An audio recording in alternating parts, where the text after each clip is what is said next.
In this lesson, we're going to talk about specializing as a photographer.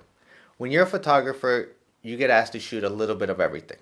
And eventually, you end up realizing what you like to do the best and what you're really good at. And when you decide to specialize on just that and make your portfolio mainly show that and market just that audience, you get to really charge more and be known for that and build a reputation around the thing you specialize in. I know a lot of photographers that recommend just for photographers to specialize on one thing rather than shoot a little bit of everything, and that they've gotten a lot of success from just specializing on one thing.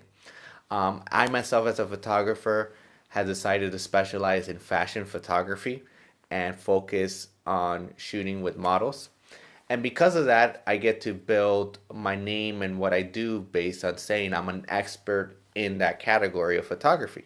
And being an expert in something really allows you to charge more, get more customers, and everything. So there's a lot of benefits from specializing in one field. The other reason you want to specialize in a field is because you get to shoot what you love. And a lot of times as a photographer, you get asked to shoot everything. Hey, can you shoot baptism? Can you shoot my dog? Can you shoot this food? You get to ask to shoot all these random things, and a lot of these gigs aren't fun for you. You end up hating photography because of all these different types of customers and all these different types of pictures that you're not interested in. And just because you have a camera doesn't mean you have to shoot anything just because it pays.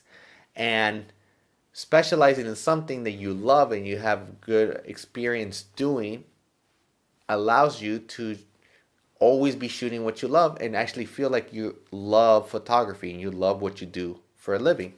So specializing, besides making it at some point easy to make a living, it also makes you happy that you're a photographer for a living. So that's why you should specialize. And then the next lesson I'm going to talk about why you shouldn't specialize in anything as a photographer.